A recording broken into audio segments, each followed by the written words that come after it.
Excuse me.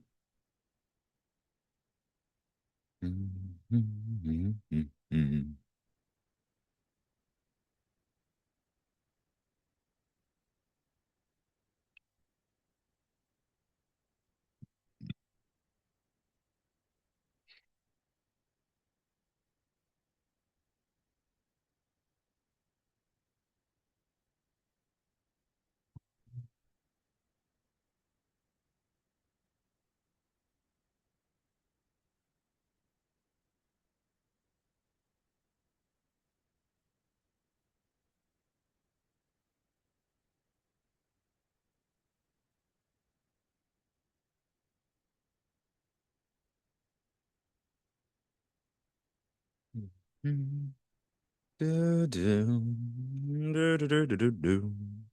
Ba-da-ba-bum-bum. Ma-na-ma-ma-ma.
Hello, can you hear me?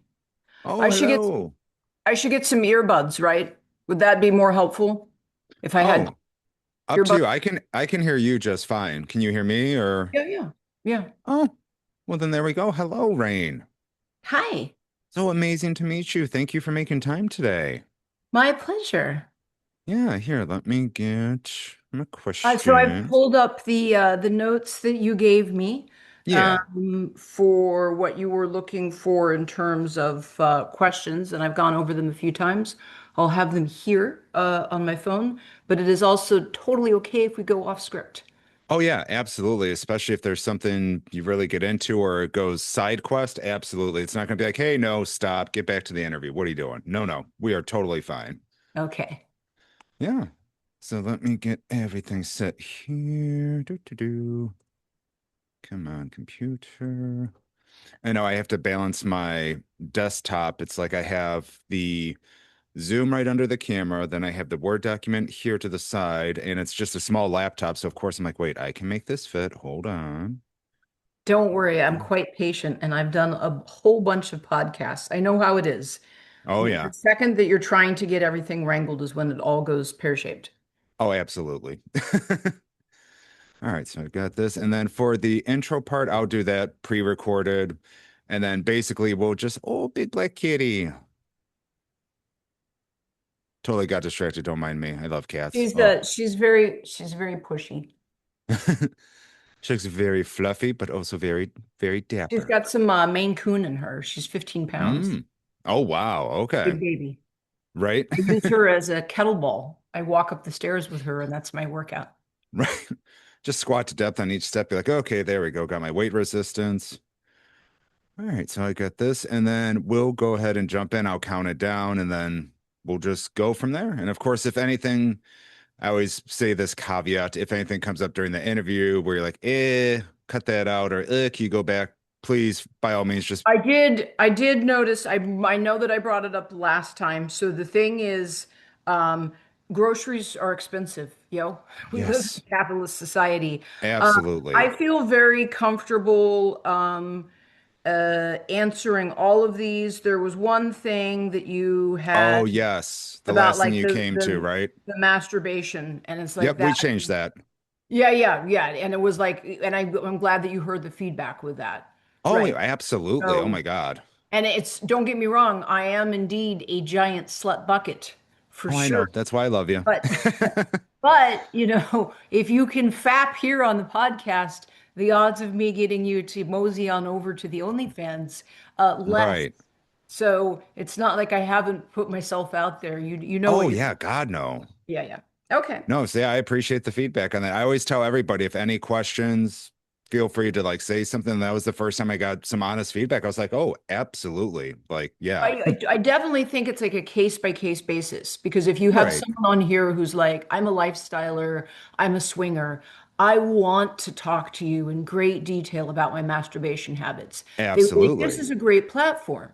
But the thing is, my masturbation has been covered with every possible angle, every possible Yeah. lighting condition for 18 years now. So it's not Right. too much of a mystery. And I do. I mean, the truth is, I used to have a podcast. I don't anymore. My I co remember. Yep. he wandered off to become an actor because the podcast Oh. and I wish him nothing but the best of luck. Oh, yeah, of Um, course. but he looks like a sad vampire. So the roles that he's going to get are a little limited, and True. can certainly be like a character actor. But it as in someone who's been educating for 18 years, I'm having to seriously, after 18 years, like stop and look at what I'm doing. And Yeah. the education market is, and I can get into this in the podcast too, but it is absolutely flooded. I've been educating for 18 years. I've been a professional naked person for 18 years. Hmm. I love what I do. It's why I get up in the morning. And it has never been so hard the market is flooded. And as an Yeah. example, I attended an online conference about 2 or 3 months ago from this organization I really love working with, and they were doing a worldwide educator conference. And Oh, it was online, it was virtual. And I came in and people were like, "Oh my God, it's Rain DeGrey, the legend. I can't believe you're absolutely. gracing us with your presence." But here's the thing, a good third of the educators in the online conference Hmm. had never taught a single class yet. They had just Really? decided they wanted to be an educator. And so many people Oh, and here's the honest truth. If the education is good and valid, it's all the same education. If I'm teaching you about communication, negotiation, reading people's body language, anal techniques, hmm. all educators are going to be giving the exact same information. The only spin is like, what do they look like? Or like, do they have a sense of humor? But Yeah, personality. if they have personality, but the thing is, in the 18 years I've been teaching, the market is flooded. There are not, it's like with podcasting, there aren't enough people to Oh, yeah. purchase tickets.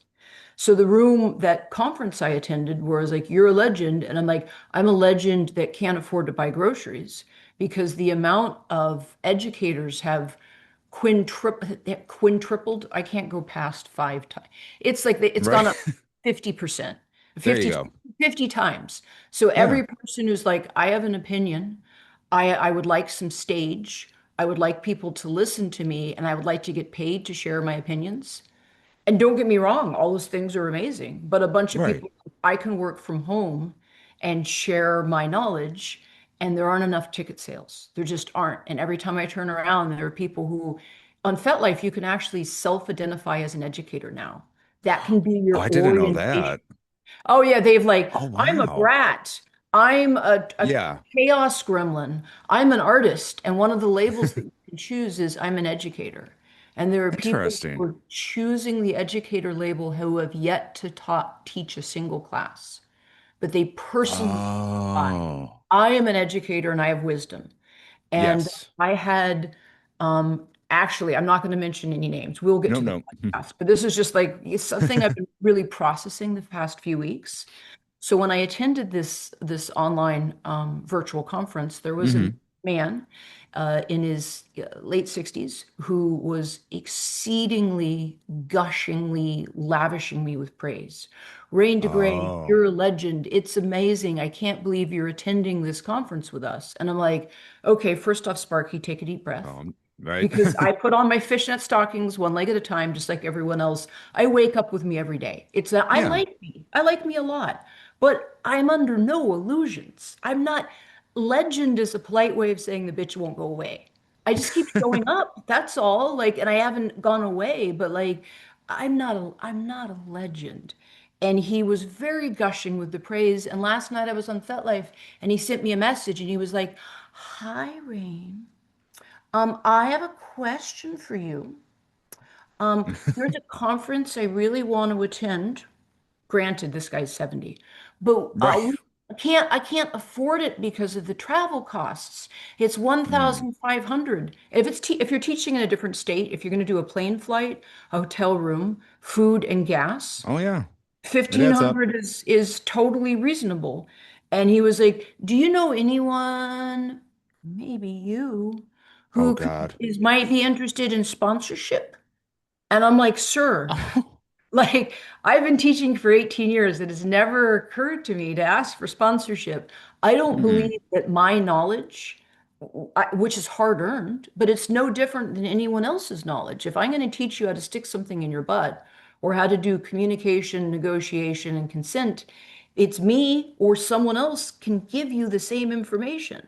And if I can't physically get to another state, then I'm not teaching there. No. It's not occurring to me that I'm going to hit up people and be like, I should be the one on the stage. It should be me. So can Right. you fund me so that I can travel to another state and get on stage so that people will listen to me? And I'm like, Sparky, Hmm. we're just going to hire someone closer. Like it's not meant to be if you don't have 1,500. Yeah. And he immediately stopped DMing with me. He just Oh. left in the middle of the conversation because I wasn't useful to him. I don't Yeah. know if he You're like, thought all I right, was never rich mind. or something, and I was going to be like, I believe in you and your education. Let me cut you a check so that you can travel to whatever Right. state. And it's like, I'm Fuck not. no. And he didn't even say thank you for getting back to me. He just walked away in the middle of the Oh, conversation, and I was like, are we done? Like I gave you we were information you didn't want, mid-conversation. which was I can't give you money, and he was didn't even bother saying bye. He was just out the door. I'm like, well, so I've been thinking about education a lot. I have never worked so hard for so little ticket sales. The amount of educators is every time you turn around, someone else is like, well, I can work from home, hanging out on my Yep. computer, sharing my opinions. I can I be could a just teach the lecturer here. class here. I get well, I mean, a lot of people I do love how accessible education got with the Yeah. pandemic. We True. kept saying we can't do it. And it's like we could. We needed a global pandemic. I love that education's more accessible. I was True. booked for a solid year for all of 2026, for 6 classes for an organization, and they just had to scrap their entire 2026. They said they Really? were getting more appeals for scholarship tickets than tickets sold. So it's not that people don't Wow. want the education. They do. Yeah. Nobody can afford it. Nobody can. And I like what my resume is professional naked person for 18 years. How the Hmm. fuck do I pivot from that? I applied to Right. work at my local post office. The lady really hit it off with me, and I was like, Hey. I moved here and I have lost my social media job because social media jobs don't exist anymore. AI can do it. I Right. was Oof. like I'm an expert, buggy whip maker. And I'd done social media for over a decade and really loved it. And I had been working for Kink for 3 years, and the project Yeah. landed. And they don't need me. They're like, you did amazing. It's up and running. We'll let you know if we have any other work. And I was going to ask the post office lady, and the budget, like she said, we'd love you. And I put it in the application. It was like, we don't, we don't have the budget. Yeah. So, Yeah, I don't want to soak up too much of your time, but yeah, Oh yeah. I don't know how much longer I'm gonna be able to educate. I love Oh, doing it, but I am not in a position to lose money. right. And Oh that's where we're God, at. no. Yeah. And then people, well, it's got to be a labor of love. I do it because I love it. But I do hear that term often. Hmm. I also love paying my electrical bill. Yeah, having lights on is great. I It's know I reached out to someone and I do this podcast for fun. I mean, I right. get like I think from the ads, it's like a $5 check every month. So I'm like, woo, go to Yeah. Wendy's after this. But I did Woohoo. reach out to someone and I asked them like, hey, I host this podcast. I love your work. Would you like to come on, have a conversation? They're like, I don't do conversations for less than 500. I'm like, that's my car bill, first of all. I'm like, I'm glad that you know no, your this is for, value. yeah, I'm like, this is for fun. And Yeah, I almost want to say, like, to be honest, maybe the ad revenue would bump up $1. So, like, $1 to, I'm like, no. it's not. But yeah, everyone does say, like, oh, it's a labor of love. It is. I love doing it. It gives me an Right. outlet to express myself and be me, this queer little pansexual chaos gremlin that loves talking sex. Right. But it's not paying the bills, and that's okay Ooh, because I did not expect it to. But it feels. like this weekend, I had two phone calls yesterday, interview yesterday. I have you today, podcasting stuff later tonight. And Mhm. it's, yeah, like I don't like to complain, but it's just like, mm, it's a lot. But at the end of the day, it's fun. And I do genuinely look back and be like, hey, I got to talk to Rain today. I got to meet these people yesterday. It's a good weekend. I'm not gonna lie.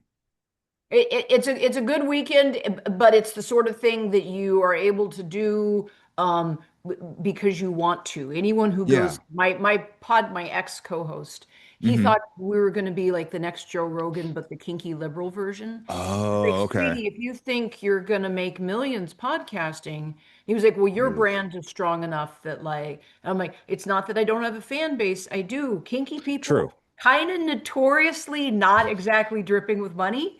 Like, we don't have a This is true. ton of disposable income. And if we do, a whip is 350 bucks. There's your disposable Yes, income. it is. Being kinky. They're not, so yeah. I mean, I will figure it out. It's just, Yeah. it is It's on the horizon. it's knowing that this is becoming less sustainable because I'm working harder and harder for less. So I'm working 7 days Yeah. a week. And it's like I have a Patreon, I have a vanilla photo project because I need a vanilla toehold on the internet. I've got the Hmm. OnlyFans, I'm teaching classes, I'm doing fine art modeling in the area. It's just Yeah. not enough. It's not. Like I have 5 different jobs and Right. And that's fucked up. It's like, I'm not man. anywhere close to. I was okay when I had 7 jobs. When I had the kink job and the social media job, and I was Oh, okay. doing 7, I was solid. Now I'm Yeah, down like to 7, 5. I'm good. I'm down to 5 jobs, and it's not enough Oh, that is not by any stretch of the imagination.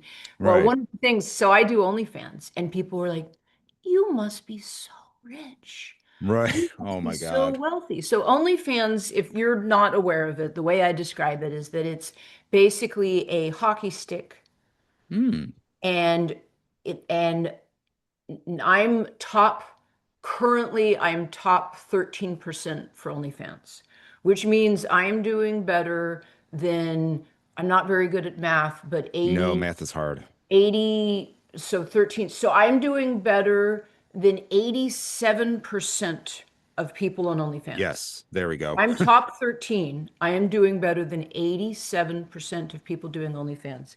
Guess how much money I made last month? Oh And God, I'm that's afraid. posting fresh content 7 days a week. It is daily, right? Yeah, Daily, daily 7 days a posts. week. I made $500 for, Shut the for fuck and up. No offense, but wow. that's top 13% because OnlyFans is a luxury. It's not a necessity. So Very when true. we hear about like people that are crushing it on OnlyFans, you're talking about the top 1%. So the difference Yes. between top 3%, I got up to top 3 and it's like Hmm. $2,000 a month. I have multiple friends that are in the top 1, and when you're top 1% versus top 0.03, Yeah. So, like, say top 0.03, you're earning $64,000 a month. Ooh, okay. If you're top 3%, you're earning $2,000 a month. If you're top 13%, you're earning $500 a month. Hmm. Anyone who's top 60 or 70% is earning a couple $100. And that's Wow. 7 days a week of daily fresh posting. Every single day. I can't, it's, I don't know. It's it's I a don't, quick burnout to just be like, what am I getting back from all the work I do every day? Like not, that's tough. I am an exhibitionist and I really Oh, of course. love exploring my sexuality. But I Hmm. mean, I'd be making more money doing minimum wage working at a grocery store. Right. Like, Oh, fuck, I'm gonna just go work at Walmart as a greeter. All right. yeah. All right. So I shouldn't All right. anyhow. So that's where I'm at. But we should definitely do this podcast because we're Sure, 20 let's do minutes it. in, just catching up. No, I love it. So let's get this. All right. So I'll jump in. We'll go from there and let's have fun. All righty. In, excuse me, in a three, in a two, in a one. Rain, thank you so much for making space for us today and welcome to the neighborhood. I'm so glad to have you today. My pleasure. Thank you for having me. Of course. And now, as with all our house guests, we always like to start off with a little foreplay. It's a game for us to warm up before we go a little deeper into the conversation. So, of course, Rain, do you consent and want to play with me? I do consent. I'm not quite Thank. sure what the play is. I consent to negotiation for play. And consent can More always detail. change. Yep. Boys, girls, theys, thems. That's one thing we preach every week on this show. Consent is key and consent can change anytime. So always be aware. All right. Well, first up, we have what is your favorite pizza topping combination? Oh, I'm going to get in so much trouble for saying this, Oh, but I God. don't care because it's the truth. I am a pineapple and olives gal. The I sweet and have sour heard. Yep. tang. I think that was Deadpool's go-to as well. Pineapples and olives. Now, I love pineapples, but the olives, I don't, black olives, right? Black olives. Mm. If you haven't had it, you are missing out. So the two flavors, which you wouldn't necessarily think, Oh, first off, God, no. bread and cheese. You can't go wrong with bread and cheese. Delicious. And then you Hmm. add that sweet, just melting dopamine bliss of the pineapple, and then a little bit of that sour tang from the black olives. Go to. Dopamine from pineapple. I love that right there. Where so for this one, so what's a compliment or something that someone said to you that was just knee buckling, like made you blush, like, wow, that is the hottest thing someone has said to me. Just a compliment that really took the wind out of your, well, in a good way, took the wind out of your sails. I'm like, that's not the phrase. Hold on. So that's actually a really good question. And for me, it's been a number of compliments, and they Mm. all are in the same wheelhouse. They're in the same Yes, I range. love that phrase. Um, which is complimenting me on my body is so incredibly boring to me, and it's very empty because when someone Oh, says, "I see you," and the most fascinating thing, the most likable thing about you is your meat envelope, which is guaranteed to fail you, is guaranteed to fade. It's the most fickle true. thing. It's the thing you don't have any control over, but your rapidly fading flesh sac, that's what I Yeah. find interesting about you. And I'm like, that's not only is that in my mind a very low effort, weak ass compliment, but it's like, so if that's what Right. you like about me, get back to me in 20 years. And Yeah. How's the meat then envelope then? right, exactly. So I like compliments where people compliment my intelligence or my drive or my skill set. Uh, Mm, things where it's like something I've actually worked for. Because it's not that like true. I don't, take care of my body, but it doesn't matter how much I take care of it. It's not going to like look like this in 20 years. And if you're telling me the most interesting thing about me is my flesh,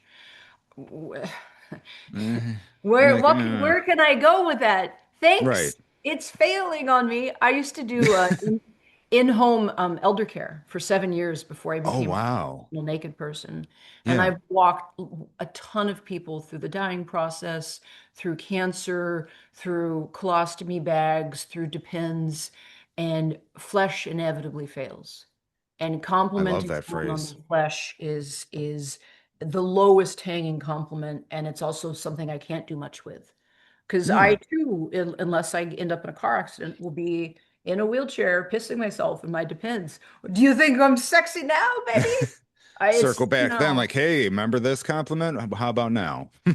I do like, because I am a blonde with big tits, when people Fair. underestimate me. And then they start Mm. talking to me and they're like, oh, you're like smarter than I thought you were. You're As like, if someone with thanks? big tits and a high libido who likes their sexuality doesn't also have some brain cells to rub together. Yeah. You are not mutually exclusive. Right. No, I mean, I will always get a little red in the face if someone's like, "Oh, you're very handsome." I'm like, "Oh, thank you." But if they come back with the, "Hey, I listened to your show. You're really funny." I'm like, "Oh, that's what will always hit me." Like you're saying, like actually complimenting my personality or something like that, it definitely goes a lot farther. It goes a lot further, and I do want to do a small side quest to just unpack what you Absolutely. said. Let me grab my And fedora. and the thing is, complimenting, I'm not going to assume your identity, but I'm going to say for people Thank who you. don't know what you look like, Hmm. you do look like I know that you're not, but a bearded white dude, right? You look Yep. like a dude. And the truth is that unless you're fabulously gay, most men don't get physical compliments. No. And the greatest burden, the patriarchy suppresses us all. And Hmm. what women have to, people that, and indeed, I'm queer, but people look at me and they see a cis, thin, blonde woman with big tits, True. you And the know, blonde and hair. what the price I need to pay to sit at the table is to be attractive. Mm. Am I fuckable above and beyond everything else? What's the body like? When Right. um when Caitlyn Jenner transitioned, she was in Hmm. her 60s. And what was it when she transitioned? Yeah, but is she hot? Is she fuckable? Is she hot? But would you fuck her? Is she hot? This is an Olympic gold medalist. Yeah, but fuck Right. that. She's a chick now. So is she hot? It changed She's instantly. instantly. And the price that men have to pay to sit at the table is to be competent, knowledgeable, stoic, skilled. And heaven forbid you wake up and you're like, my shoulders aren't feeling that strong. Today, I Hmm. don't want to do all the steering. I don't want to be that competent. You have to sit at the table. Oh. You have to. So women are drowning in compliments about our flesh, and they're empty. They don't mean anything. I like the way your flesh sits on your bones. Get back to me in 15 years, it's not going to look like that. And for Right. men, they don't get complimented on their body. So when a man is complimented on their body or their looks, they're what? Wow. I And legit. and the reason why men don't get complimented on their body nearly as much as they would like to is because they make it fucking weird. I can walk up to a woman Hmm. in the grocery store and be like, you look so good today. You're crushing it. Your outfit is amazing. You're rocking it. You Yeah. are fierce. And the woman's like, thank you, and walks on. If I were to walk up in a grocery store and say that to a man, he'd be like, Oh. we're going to fuck now, right? So Right. That's what you're saying, because clearly. what you're saying, you're not complimenting me on my outfit, or how I've put myself together. It means now that you want my penis in you. And it's like, I don't. Clearly. So guys get so spazzy about Hmm. compliments that they actually cut it off. They make it Wow. harder for them to get it because they make and heaven forbid it's another dude complimenting you. Well, that's gay. Oh God, no. You can't, other dudes can't compliment me. So only women can, but if a Yep. woman compliments you, you're like, so then we're fucking. This is one of my favorite examples. I was driving through the city once and I was sitting in my own car with the Hmm. doors locked, listening to the radio, enjoying myself, nice tunes. And I've Yeah. stopped at the crosswalk and the light is red. And I'm just smiling and having a great time. And Just a being guy you. stops, a total stranger, stops in the middle of the sidewalk, looks Oh. at me through the windshield, connects eyes, and points at me because I was smiling. And he Oh, became Jesus. convinced because I was smiling by myself alone in my car behind locked doors. And he caught the smile. He's like, Yeah. it's me. You're trying to summon me Obviously. off of the sidewalk and into your car. And I was like, no, keep walking. It's not nothing to do with you. Jesus. But if you're Yep. that thirsty for attention, it can make you act a little squirrely. And then when you Right. act squirrely, it actually ironically ends up cutting you off, and it's even harder to get what you were craving in the first place.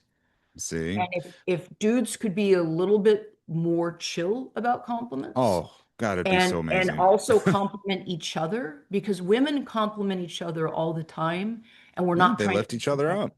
They lift each other up. So when I talk about how the patriarchy, it suppresses everyone, men, women, non-binary, we're all suppressed. And men are Hmm. starving for attention and interaction, but they don't know how to do it in a non-sexual way.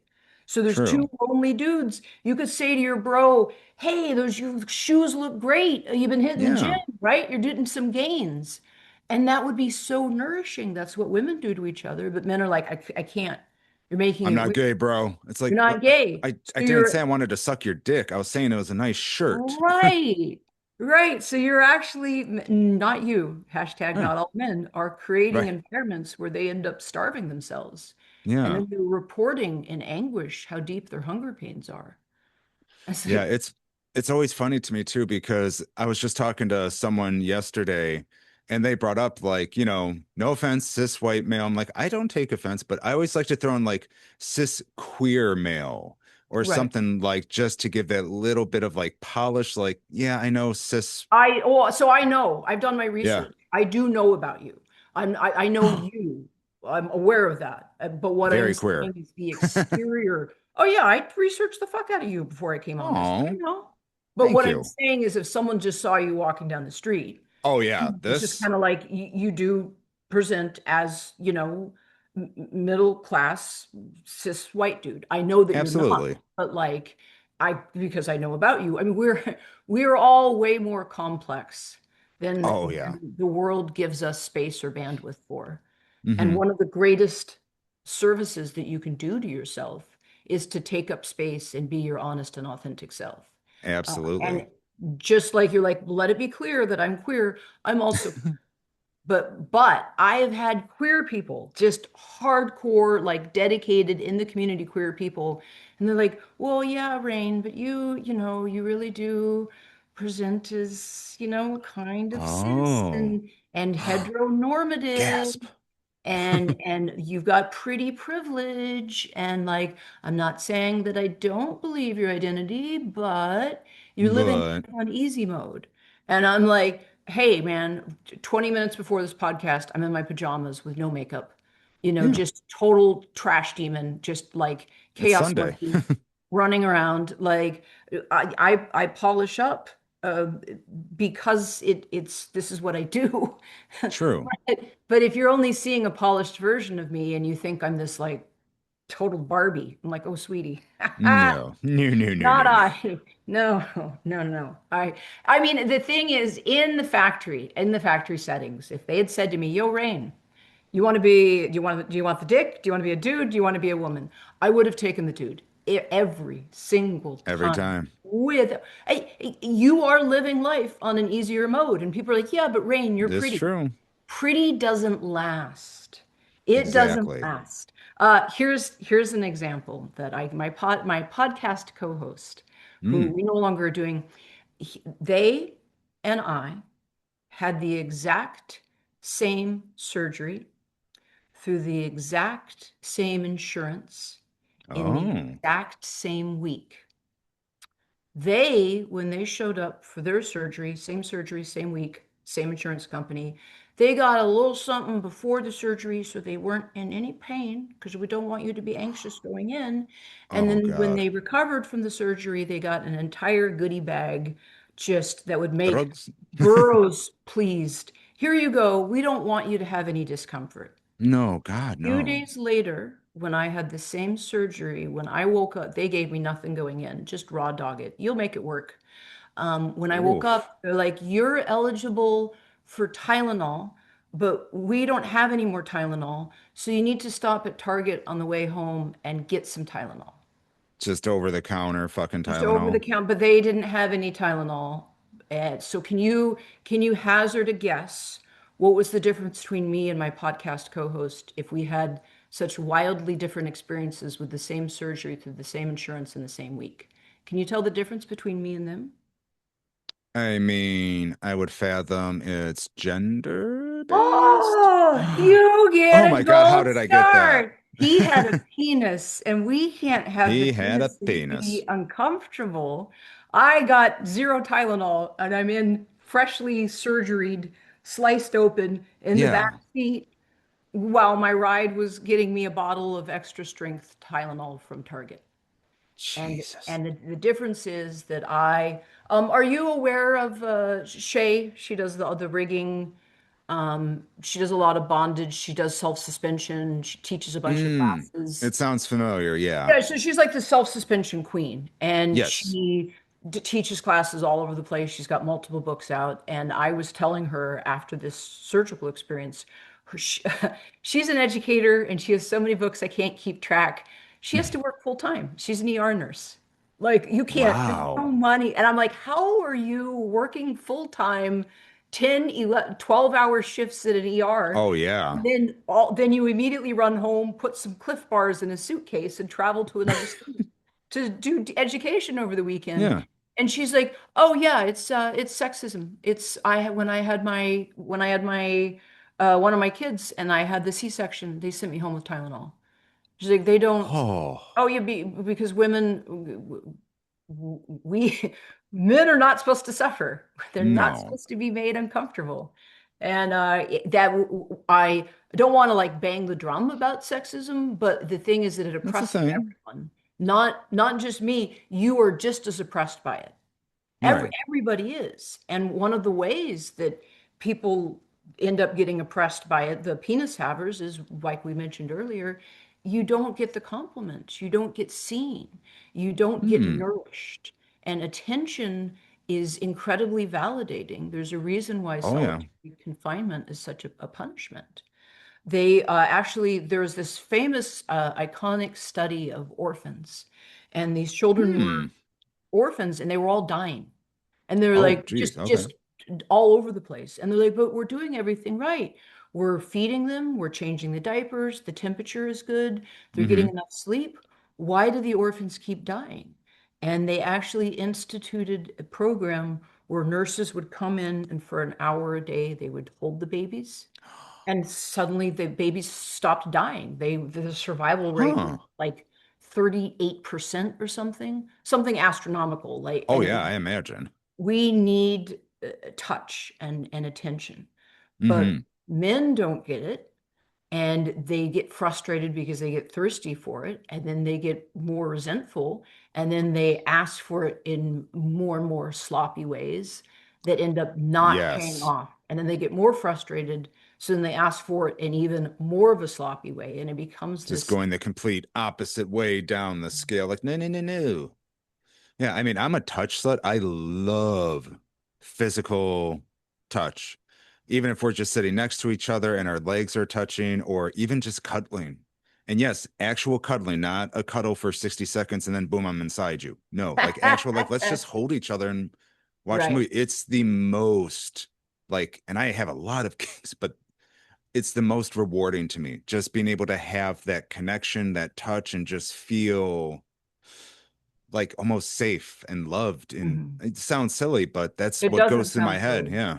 No, it makes perfect sense. In that moment where you're being seen and touched, you're Mm-hmm. being acknowledged for being a person and you're being seen. And on Mm-hmm. top of that, at the moment when you're touching that other person and you're creating basically a life raft, and it's the two of you floating in a life Wow. raft Okay. against the chaos of the world, which is a very turbulent ocean. And in that Yes. moment when you're doing the touch, You don't have to worry about your electrical bill. You don't have to worry about your car needing gas. You don't need to worry about groceries. The two of you, or three, or however many people are doing that Yeah, couple puddle, are carving out an island of magic where you don't have to worry about the outside world, which is very yeah. stressful, chaotic. It makes It just perfect all sense. drowns out, and I'm just here Mhm. in this moment. I always like to think of it because I love sea otters, and I think this might be one of the reasons how they always hold hands and just float. Right. And being in a cuddle puddle, like you mentioned, that was one of my favorite experiences ever at a group session.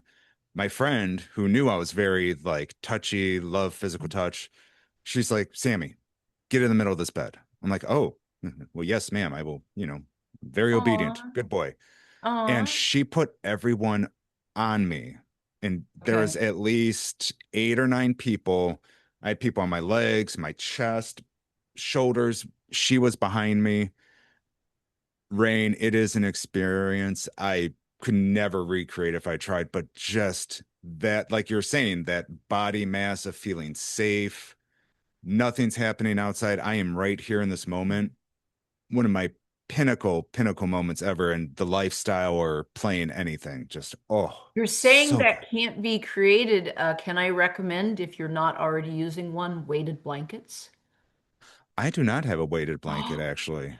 My friend, let Okay. me tell you, as someone who loves touch, weighted blankets are a game changer. So I never mine are thought about that. 15 pounds, Yeah. and it's just, it goes right over you. And it's like a small buffalo pressing you down. And if you Small like buffalo. small, wee, Yeah. like a very It's a athletic baby. buffalo who does a lot of cardio.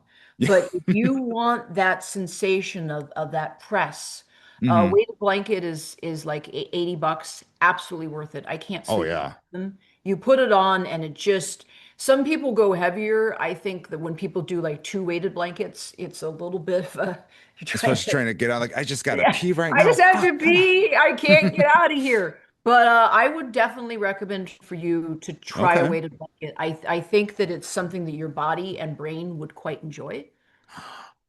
All right. I will absolutely look into that now. And it is my birthday's right around the corner. So just be It's your like, birthday. Mom, You should weighted treat. blanket. Let me tell you, I want you to get. I'm giving you a homework assignment. Oh, You're going to get that for your birthday, and you're going to okay. try it out, and then you're going to report back to me and tell me how it went.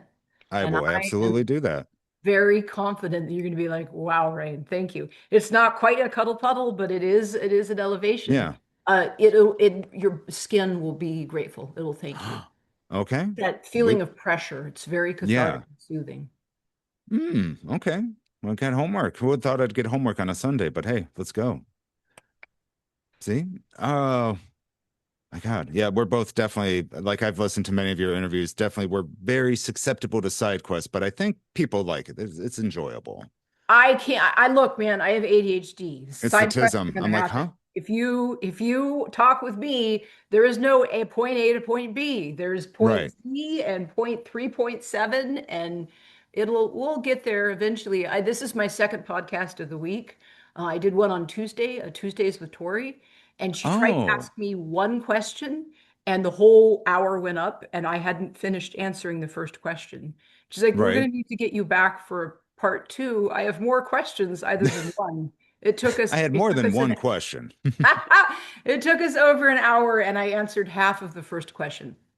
It happens. Here, let me see. So this one, now, I know you have a cat, no pun intended, gorgeous little Maine Coon. But if you I have could, four you have cats. four. They Okay. I was kept going to say, moving I know in I've with seen me. pictures of you with more than just the black cat. I'm like, wait a minute. Black cat's my main baby, but Okay. I had she and her sister. I had two, and then I pet the neighbor's cat, and he broke up with the neighbor after 10 years and followed me home and moved onto my porch. And I went to the Wow. neighbor and I'm like, "Yo, no, I hope you're not upset, but I think your cat just dumped you and moved onto my porch." And he's like, "Yeah, well, he didn't like the dog. I've had him for 10 years. I rescued him when he was a kitten. I guess he's yours now." And Oh, he was so chill about it that about a year later, I was like, "Hey, I've got a wedding I have to go to. I'm going to be out of town for a week. Can you come babysit your ex cat?" And I'm like, I'll pay for the food. And he's like, no, no, it's fine for old time's sake. So every day he would walk up the street with a bag of cat food and he would feed his old cat who had broken up with him for me.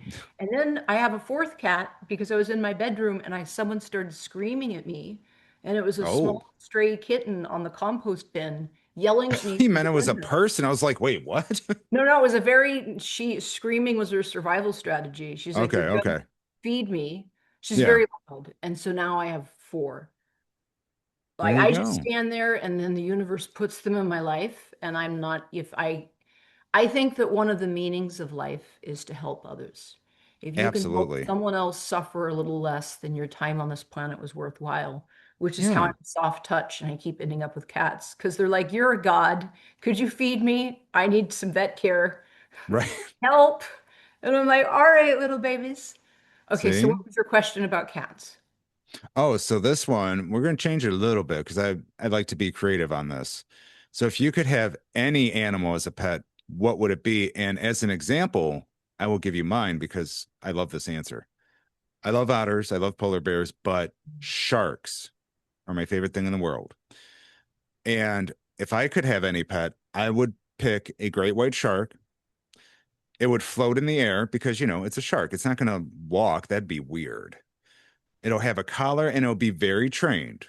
So people don't have to be scared of it. And, it's a very trained, docile, floating shark. That is what my pet would be if I could have any pet. And his skin doesn't dry out? Have you adapted his gills? Am I thinking about Yeah. it too much? No, he's adapted because that's why he swims through the airs. Now the Yeah. air is like his water Oh, so he's very buoyant and and he never does gets snore. dehydrated. Yeah, Okay. no, All right.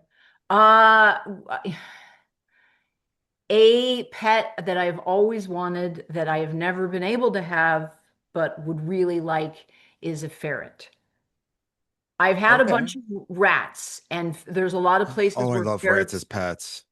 So I like, I've had rats my whole life. Unfortunately, they last 2 to 3 years and they get That's it. the tumors. I mean, rats are just basically like 80% tumor. You get a rat, it's mostly tumor. Yeah. Here, look at Once it this hits two small, years, just tumor central. And I paid to like have the tumors removed. It's like oh 250 wow. bucks. And they're like, look, lady, we'll take your money, but the tumors are going to come back They're in a just different gonna be back spot. next week. Yeah, and I did it. I put my whole rat through a little surgery and they cut her open and they took out her Oh, tumors. And less than 8 weeks later, a new tumor started growing. I was like, I can't put you through anesthesia. no. You don't have any more slicing in you. So yes, I love rodents. I consider rats like training wheels for a ferret, but they're There you illegal go. in multiple states. Um, That's yeah, there's a right, lot aren't of they? states where you can't actually get ferrets. So there's an underground ferret associations where it's like if you have Mm. a ferret, but it's illegal in that state, because I guess they're worried about them escaping and breeding or becoming a menace to the wildlife or something. Huh. So they're illegal in the state of California, but there are Okay. underground ferret vets where people that are ferret Wow. fans will then be like, well, I have an illegal ferret, you have an illegal ferret, and they have support groups and they will hook you up with vets you can go to that will treat the ferret even It's though like, it's illegal. here's this number. Ask for Johnny. Yes. Like, what the fuck? Okay, Yeah, I'll ask for it's Johnny. like that. And that's why I've never had a ferret, but I would like one. Yeah, ferrets are amazing. Our rat, we named him Ghoulie, my daughter. He was an albino with these pink eyes.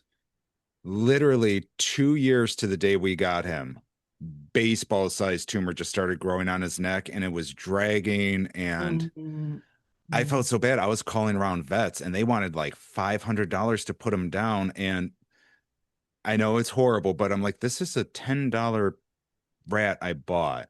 And you're telling me it's going to be 500. I'm like, he is a member of the family. I love him to death. He would sit on my shoulder while I work from home. My daughter loved him. Finally, there was this great humane society. They're like, 25 bucks, bring him in. We'll, euthanize him just a little shot. This little bastard, love him to death, Ghoulie RIP, took the dose to put him out permanently. He sat there for like 20 minutes and he was just sleeping. I'm like, you got to be fucking kidding me.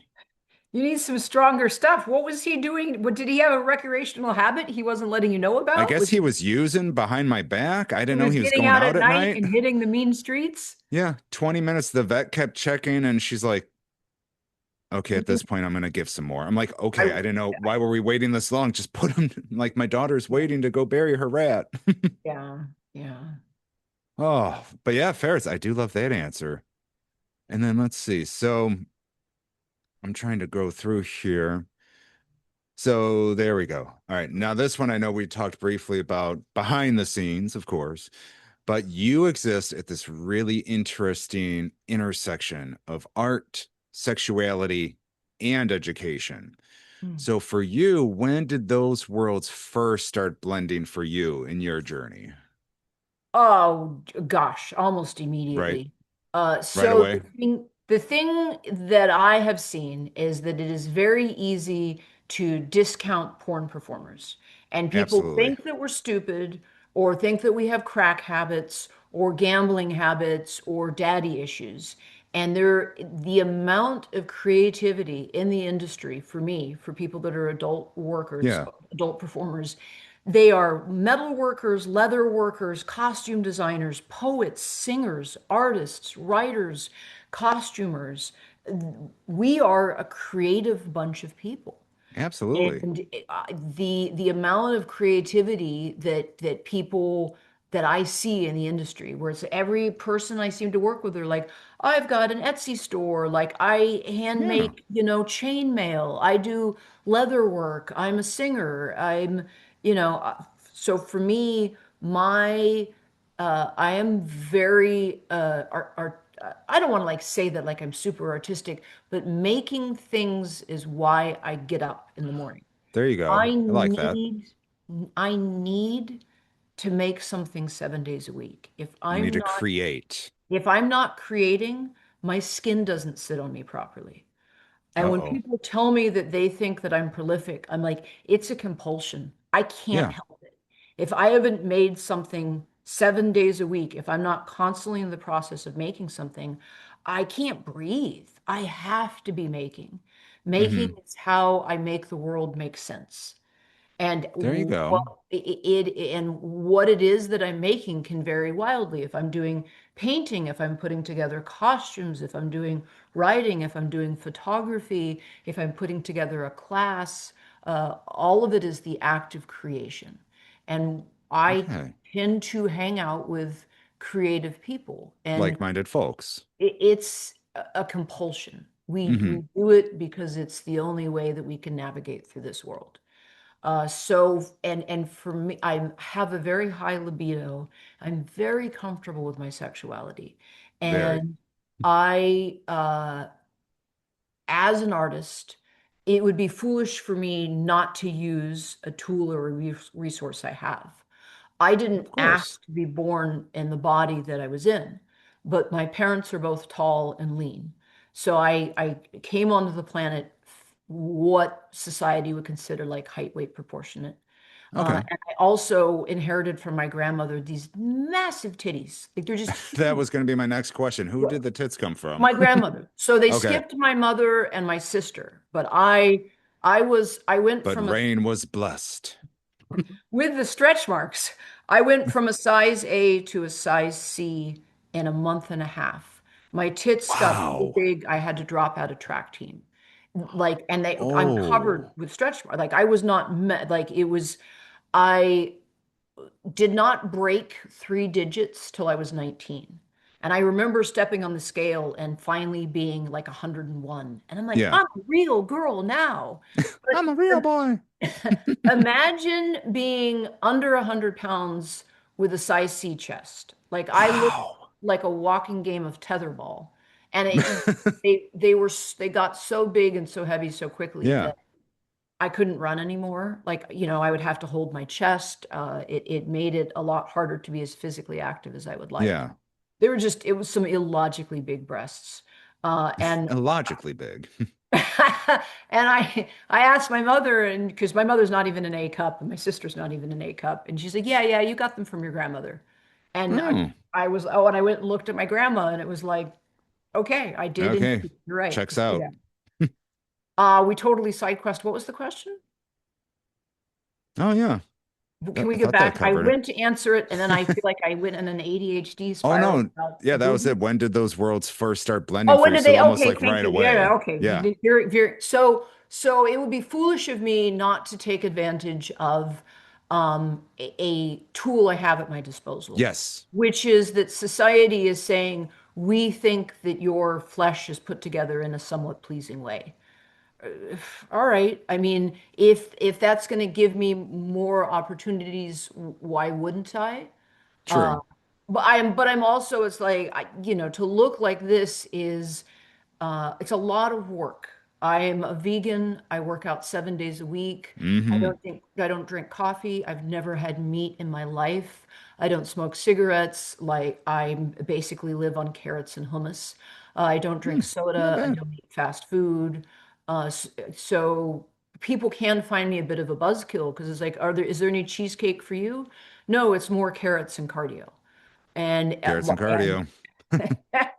so it's not like I don't do work to look like this. Right. Um, but, at the same time, because I'm so comfortable with my sexuality, I can't unhook the art from the sexuality. And I know It's people always who just connected. it's irrevocably. I Yes. can't. I've tried to untangle them. I have, and I have friends who started out as models, and they're like, "I'm going to be taken seriously," and they put the sexy time stuff away. I Mm. wouldn't know how to do that, and I would have no desire to do it. You can't I, decompartmentalize that and I, just put it in a my, box. my art will always be sexual. It will be sensually Yes. based in some way. I don't know how to not do it that way. And in terms of education, I'd mentioned earlier, I believe it was off camera when we were doing a little catch up before this Yeah. podcast started. One of my deep core beliefs is that one of the meanings of life is to help others Yes. and and to learn. And I believe I think of knowledge as arrows that you can put in your quiver. And the Mm, more okay. arrows you have in your quiver, the easier this whole life journey is. The Yeah. more knowledge you have, the more skill set you have, the more prepared, the better armed you are. So I'm always wanting to learn. And when I learn something, I don't want to hold the knowledge to myself. If I learn Yeah. something, I then want to share it. Absolutely. And that is how I got into education was my classes are all, these are the mistakes I've made. I don't want Right. you to, so I don't get up Let on me stage and spare like, you from what I yeah, learned. I want to share with you the mistakes I've made. I don't have a lot of ego, and some people are terrified. I think it's because I'm neurodivergent. I don't ego is just not something that's a factor for me. My world No. doesn't end if I'm wrong and or if I've made a mistake. Right. Like and some people would rather throw themselves off a cliff than admit that they've made a mistake or Oh, wrong. absolutely. And I'm not wrong. I'm not wrong. I have no ego with that. So if I've made a mistake, I will share it with you in the hopes that Yeah. you don't have to then go through the same mistake. And that's the core of my education. So I had been modeling for 1 year and I started teaching strap-on play classes. All Strap-on right. is Okay. is like one of my core fetishes. It's one of like my Yes. deep personal like, core pillars of my sexuality is strap-on play. And I started and butt stuff's a little trickier. It's Oh, got some more absolutely. complexity to it. So I started teaching a strap-on play class, and then from there, it just every time I got good enough and picked up enough knowledge.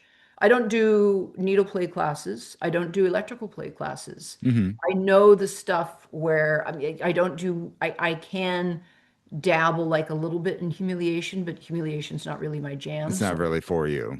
no, so like I'm not going to do a humiliation class. I'm not going No. to do a needle play class. I'm not going to do electrical play class.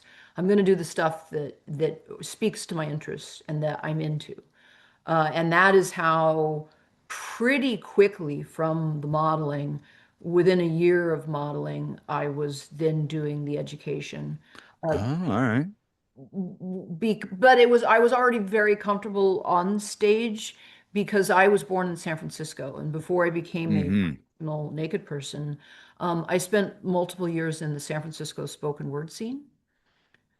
I could Unfortunately, see that. writing Okay, doesn't okay. pay diddly squat. I could get a story published No. in like $25. I'll Woo! get a couple gallons of gas with that. Or I Right. could go work for Kink and I get $1,000 for one day. It's not really, it's not.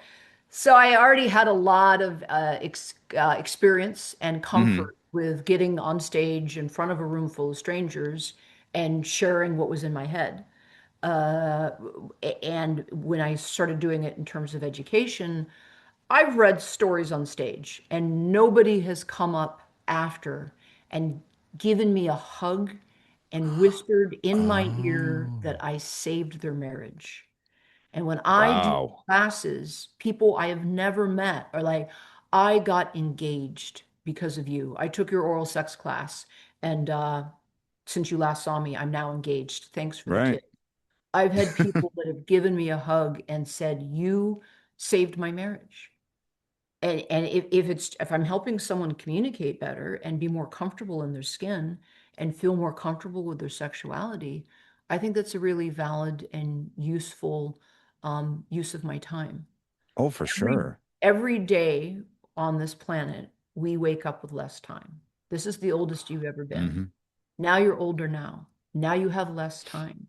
Yeah. What are you going to do with the time you have? Right. And for me personally, I didn't want to look back on a life of I sat on the couch and picked my toenails and ate fast food and watched Oof. bad reality TV. But some people do that, and Yeah. I'm not We don't judging. yuck yums. We have a right to live our lives however works best for us. And for Exactly. me personally, helping other people and creating and learning to be more comfortable in my skin and doing and accomplishing is where I feel the most relaxed. Mm. And so I'm the most relaxed when I'm doing something. And Yeah. I'm least relaxed when I'm on a couch, just like, is this a TV Like, show or like has I it gotta gotten do to me? something. I gotta create. Yeah, yeah. So I mean, it's not for everyone. It's like, do you want to hang No. out with me? We're gonna do a bunch of cardio. We're gonna eat a ton of carrots, and we're gonna be working compulsively. People are like, Fair. "Oh, Rain, that's a hey, it's not for you." But I am honest, and True. and I want to respect my time and your time. Yeah. So when we're honest about our needs and our desires, that is Mm. how we are respecting other people's time. Because I have no some people have like rejection sensitivity dysphoria, like rejection is crippling to them. Oh yeah. I'm gonna be rejected. I've been rejected so many times I've lost count. Before I shuffle off this mortal coil, I will be rejected again. It's literally Mm-hmm. part of life. And the sooner you make your peace with the fact that you're going to be rejected, the better off the rest of your life journey is going to be for a fact. Yes. And if I'm my honest, and I'm always working on my shit, I'm trying to be the best version of myself I can be. But the Hmm. way I view it is that if I am my honest self and someone tastes the temperature and tastes my tea and is like, I don't like the flavor and I don't like the Yeah. temperature, that's all they are doing. That's That's their it. needs and desires. And they are exiting my life, which creates space in my life for someone who would Who want to be does with me. appreciate And that taste? yes, exactly. I know. I love that. I actually like it's going to be hard to believe. I'm actually crippling shy in person. I never walked up to someone in my 46, well, 46 this month years of life and asked them like, "Hey, can I get your number?" Or, "Hey, do you want to go out for dinner?" Until this year, it started dawning on me. It's like the lesson I learned, and I can't remember where it came from, but it's like you're going to meet this person. And what does it matter if what they think of you? Put yourself out there. If you make an ass out of yourself, like karaoke or whatever, oh, well, you're never going to see these people again. But Pick if yourself you, up. yeah, and if you don't take that chance, then what are you missing? So I took Exactly. it twice at the gym this year. I did it very respectfully because the gym is such a sensitive place, It is. especially with how I present. We were talking about, I can absolutely come off like, ugh, here comes this fucking bro. And I was very polite. I was like, hey, don't want to be that atypical guy. I couldn't help but take a shot and see if you want to grab a donut sometime and maybe talk and hang out. That's it.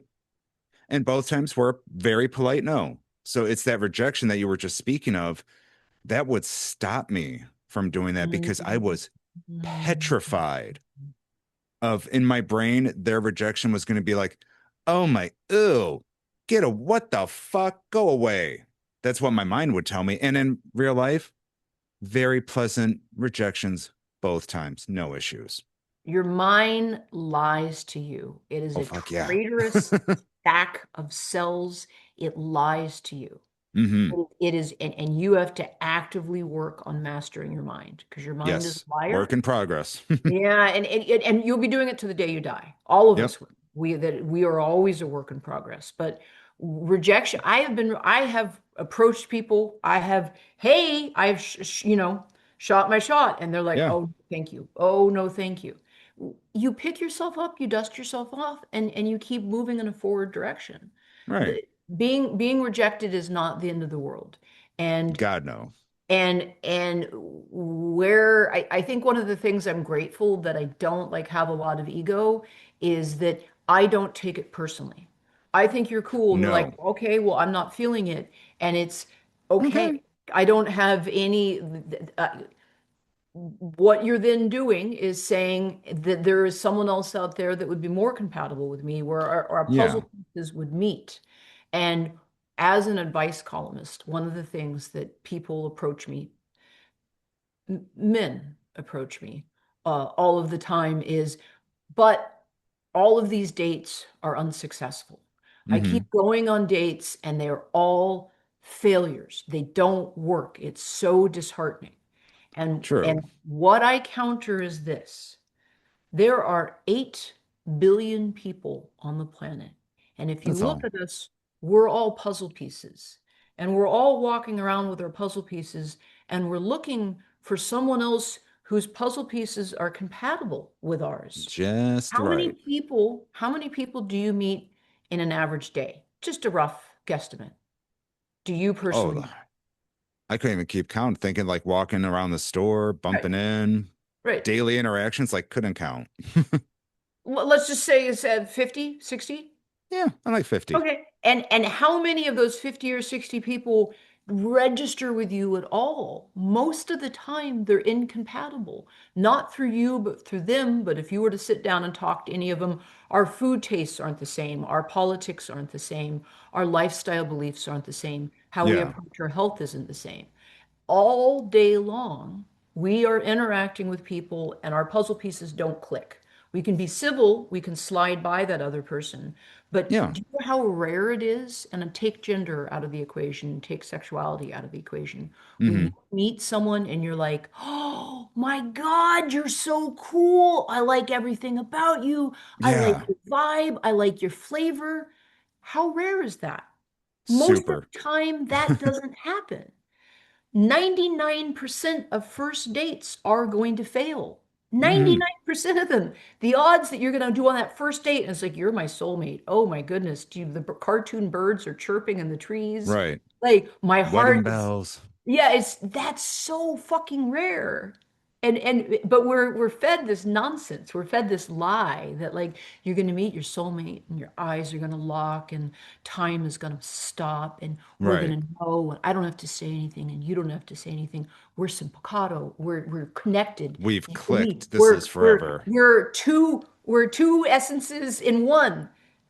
That's a lie. It's a Yeah. myth. That isn't how life works. And if that's the bar that we're hitting, how many first dates? And I'm like, there will never be a second date. We weren't Mm-mm. compatible. Or when I'm like, you're cool, and they're like, thanks, Rain. I'm totally good. You have a great day. I say goodbye. All right. You you Toodaloo. it's so rare to find someone whose puzzle piece connects with you to begin with that Yeah. we treasure it when it happens, but it doesn't happen as much as Hollywood and the movies and songs tell us. They make it No, sound like you're just tripping over people you're compatible with all the time. you're just missing them. That's all. Yeah. It's not, that's No, not how life works. And with the that, sooner you can come to peace with that, the sooner that you can accept that, the better off you are. yeah. And I've been rejected so many times, I cannot even keep track. I approach people and they're like, that's too much for me. And I Hmm. either through friends, I think you're cool and I would like to be your friend. And they're like, no, I'd like to have sex with you. No, thank you. I'd like to I'm play. good. No, no, no, I'm good. And I get told all the time online that I couldn't possibly understand what rejection is like. I must never, Really? I must never get rejected.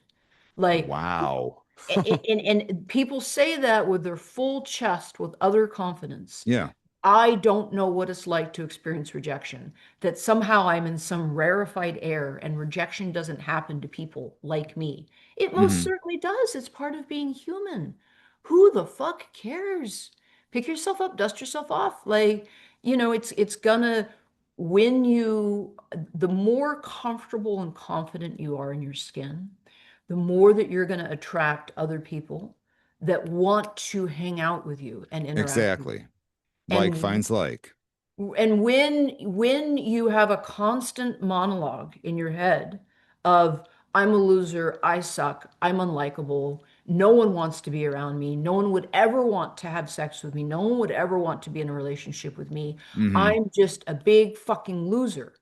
You're radiating that out of you like a gas Oh yeah, you can and read it. people can sense it, and they're like, well, it's so easy for you to say, Rain. How do you get out of that spiral? You can't help it. You can. Yeah. Therapy is the answer. When Hmm. you working on your shit is the answer. When your first initial step is I can't, there's nowhere to go from there. There's no second step. No. If your initial building base block, this is hard, this is difficult, it's going to suck, I'm not looking forward to it, I'd rather not, those are all valid. But if you Hmm. start out with, I can't, there's nowhere to go from there. You've shut it down. True. And Yeah. what I see is that people have decided in their head, I'm a loser, I suck, no one want to be in a relationship with me anyway. And then you walk, hey, do you want to hang out sometime? And you probably Oh don't. yeah. And people are like, If you whoa, want to, I mean, no big deal if you don't. yeah, yeah, yeah. And people pick up on that. And it's like, how do you can become more confident. You can Yes. work on yourself. And I'm not saying it's easy. Of course it's not. It's fucking hard, but it Right. isn't impossible. And there's a difference between hard and impossible. Exactly. And see that feeling, that connection, that spark, that moment. I can honestly say in the past 18 years, I've had that three times. One was my Exactly. wife, and two were these incredible human beings that I was so lucky to meet at that time in my life. And we had an amazing time together until it was over. But oh, those people, they were like soulmates, almost just, it's hard to explain, but it was just in that moment. We were right for each other, the time, and I wouldn't trade that time for Mhm. anything in the world. Even Mhm. though it was short lived, it was phenomenal. The connection, the vibes, just like it was like my person. That's another myth that I spend a lot of time and energy in breaking down is not only are we given the myth that your soulmate's out there, but Hmm. there's also this fairly common expectation that if something is shorter, it's somehow not as valid, or if it ended, that meant that it didn't work out. It And wasn't I meant to be. and I counter that one of the reasons that life is hard is that we humans are social. We're social Yes. beings, but we're also at the same time very isolated, even with 8 billion of us on the planet. You Hmm. are you are born alone and you die alone. True. You're born in diapers, you die in diapers. That Everyone's too. story begins exactly the same way, and everyone's story ends exactly the same way. And Hmm. it's what you do in the middle that's the bit that's different. And I have walked with people And it's like my journey for you, that expectation of we're going to meet up and then we're going to be together until the day we die. We're now Yep. locked together for 45 years, you and me, like this. That's a very high expectation, and it's almost impossible to meet. Oh And yeah. the way I look at it is if my journey with you was a month, was 6 months, was a year, was 6 years, and then we're not walking together anymore, that doesn't Hmm. mean the time that we walked side by side wasn't super valid and nourishing when it was Oh happening. God, no. And we're all changing. I'm wildly different than I was 10 years ago, Yeah. 15 years ago. I'll be different again in another five. And the odds that as you are constantly in flux and changing as a human being, who you Hmm. are now, absolutely different than you were 10 years ago. Oh, For a fact. absolutely. And it's not just you that's constantly changing and evolving, everyone around you is as well. Yeah. Same time. So you can't we were good 4 years ago. That time hath passed. I'm not the same person. You're not the same person. But the time that we did spend together was magical, and I will cherish it forever. Exactly. Yeah. See, and it's so funny because for me, I recently am divorced, but I have a Jack and Sally tattoo on my calf for me and my wife. It was our anniversary date was on the tombstone, like Jack and Sally above. I've Mhm. had so many people ask, like, hey, or hitting the thing here, but you can see, like, I even have the tattoo ring on my finger. Everyone asks, like, hey, aren't you going to get that covered up or do something like, why? We had 16 amazing years together. Why would I say, Right. hey, fuck you, now that we're not together? I don't want to be reminded of this. Right. I'm Well, like, you have a no. kid. It's kind of hard to not be Right. reminded. There's It's like, hey, physical ship the representation. kid off somewhere. Yeah, gotta get rid of that memory. No. Right. I've Right. never understood that when people like frown or, like you said, it wasn't forever, so now it's not good. It was a Right. hell of a good 16 years. I mean, Right. Jesus. Right. And now we're great friends now. I mean, obviously raising the kiddo and everything. And yeah, I never would have done anything like that. Right. Well, shoot, here we go. Wow. See, and we get deep into the personal stuff. I'm like, wait, yeah, there's guidelines. Now, this was one I definitely have to ask because we were talking about this earlier. There's this new wave of creators blending artist, education, and performer. Where do you see that space heading in the future, and what's your personal take in that arena? Okay. So that is an intense question, and Hmm. I'm going to unpack it and answer it to the best of my ability. There you go. That's all we can Um, ask. so the thing is that I have watched the industry change wildly, dramatically, drastically. And Yes. I have watched studio after studio die, crumble, a shell of itself. Hmm. And the core of it, and this is one of my pet peeves, and people hate hearing me rabbit on about it, but it's also the truth. And I'm sorry if the truth makes you uncomfortable.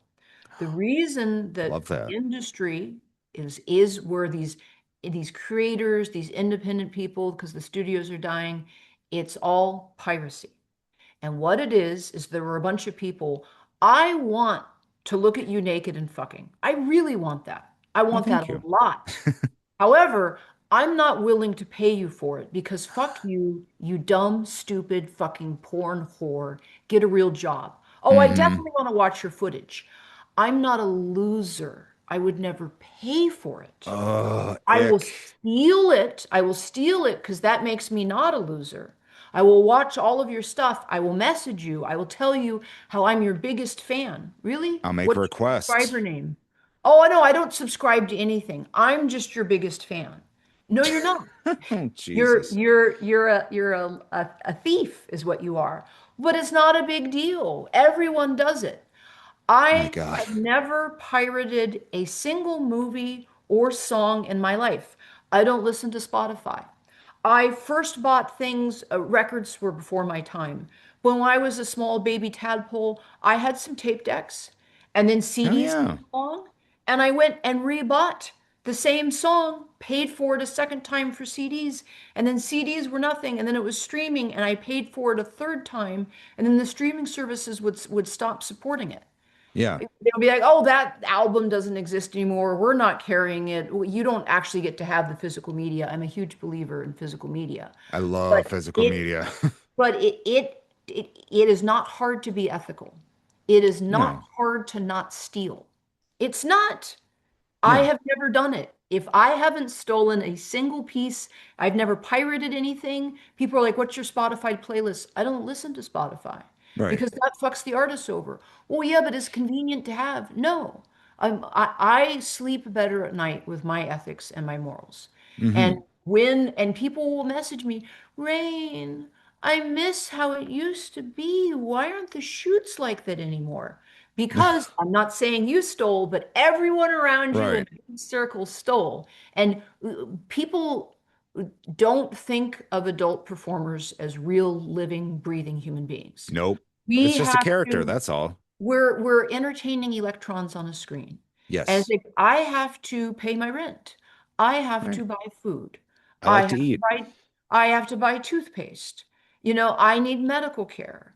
Like that doesn't just come out of the ether and land in my lap. I'm doing something I love, but I'm also getting paid to do what I love. Right. And as all of the studios died, they got pirated to death. They did. I watched them all collapse. And Hmm. as a result, the shift was that now, and people love to slam OnlyFans. Oh yeah. OnlyFans exists because you all kept stealing. Had you not pirated fucking everything, there would be no OnlyFans. Right. You made OnlyFans happen. These dumb bitches think they can sit at home and masturbate. Uh, I loved working for studios. Yeah. The studios can't sustain anymore. They can't do it. No. Piracy. And people are indignant that they would have to pay for something that they really, really, really, really, really, really like. People Hmm. love porn, but they don't want to pay for it. And it's Nope. like, I'm not a Mother Teresa of sex workers. Like, as much as I love fucking and Right. happily fuck for free, I also like showering. I like having a roof over my head. I like eating. Hmm. I've got to get gas in the car. That stuff has to come from somewhere. If you're Yeah. not willing to pay me, then I can't keep doing the thing you really like. So what happened with as the studios died, here the workaround that we now have is tits are free. You can get tits anywhere. There is no shortage of tits. No You could shortage. spend the rest of your life looking at tits. So how platforms like Fansly or Loyal Fans or OnlyFans works Hmm. is that, and this is where it gets fucking tricky, is it becomes a parasocial relationship. And what it is Oh. that you need someone who is emotionally committed enough to you, Sammy Switch. They could Yes. see dick everywhere, but That's they true. need to be into you in specific and your specific cock enough to feel that they have this like connection and they need more of it, that they're Right. willing to go to a subscription site and pay to have access to your content. Yeah. And that's the only way it works is that you need to have enough of an emotional investment in a specific performer, no matter their gender, to specifically seek them out and say, I'm willing to pay for your content, even though I wouldn't have to pay for content because boobs and genitals are Yeah. flapping everywhere.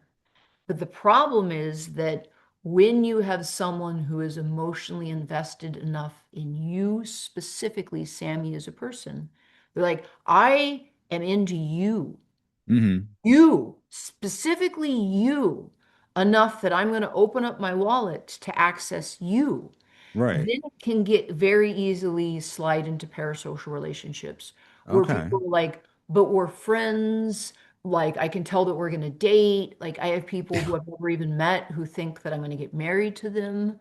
Of And, course. and it becomes, where is that dividing line of the parasocial relationship is strong enough that they are invested enough in you specifically to pay for your subscription, but they're also not going to show up at your front door, which has happened. I've had friends who have had to move. Like, well, my one Ooh. friend, her 9-year-old son opened up the door, and it was a fan who was like, I tracked you down, and Ooh, God, just no, no, that no, you're my no. favorite performer. And And my friend's like, okay, I have to uproot my entire life and move because you're not able to stay on the right line of that parasocial boundary. Yeah.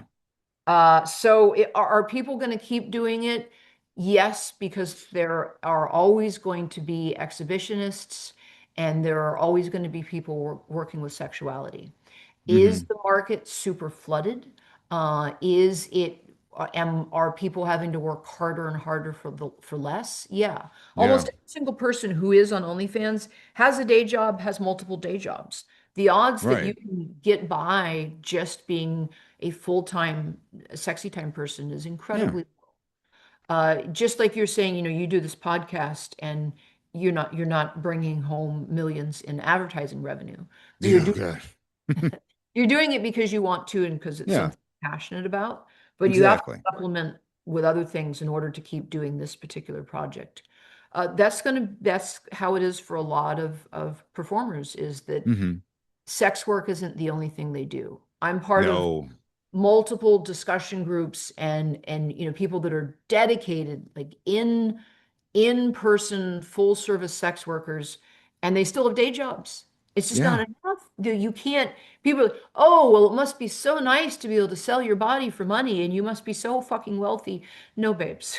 No, None of it's bits. not, that's not how any of this works. But you don't hear about that because that's where 98% of people are. And Yeah. people only want to hear about the 2%.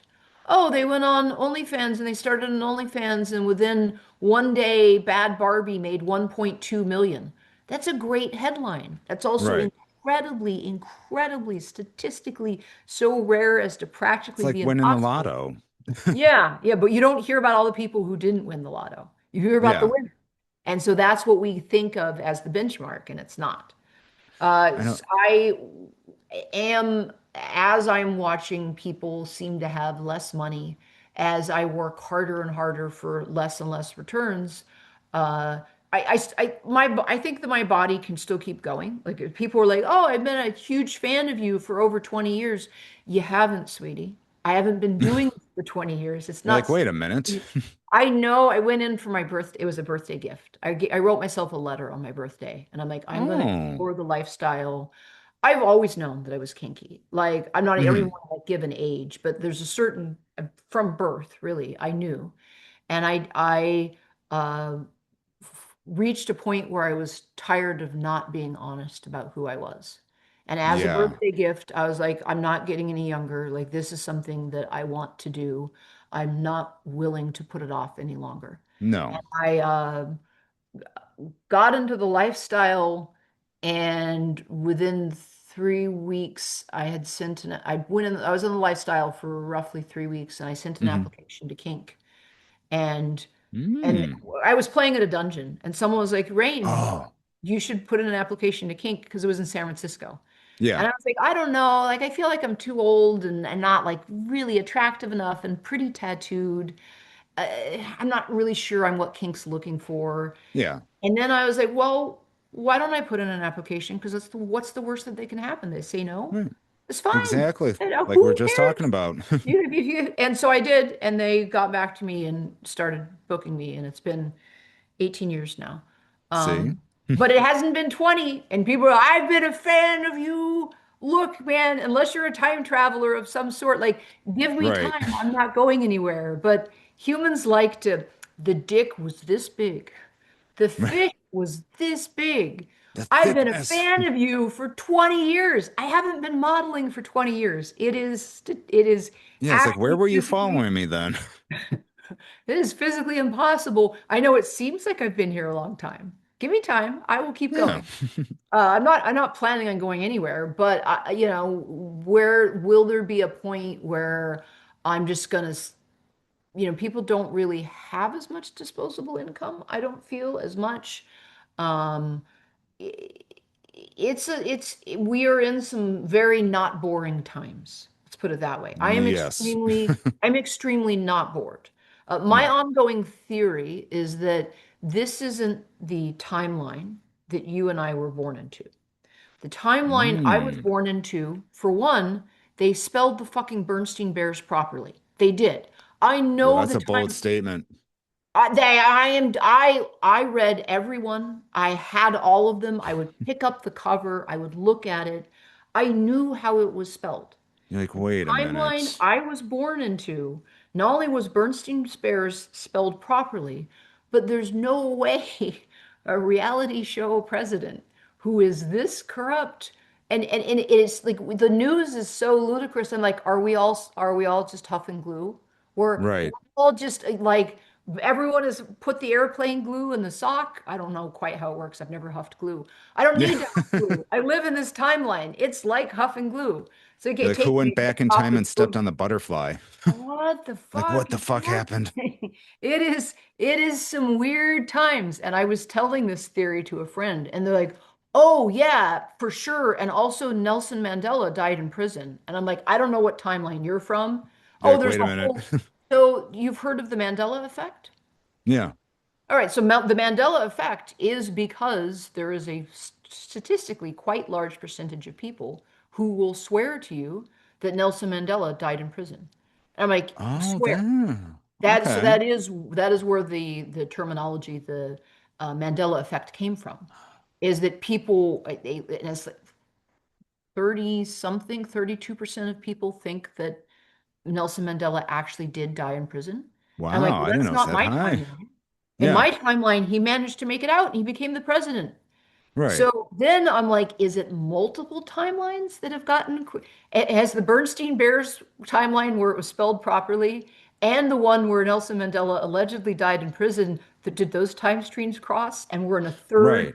completely fucking wacky time stream. I don't know about you, but like I saw footage and it was the president's son, Don Jr., who Hmm. so obviously has a cocaine habit. It like so clear.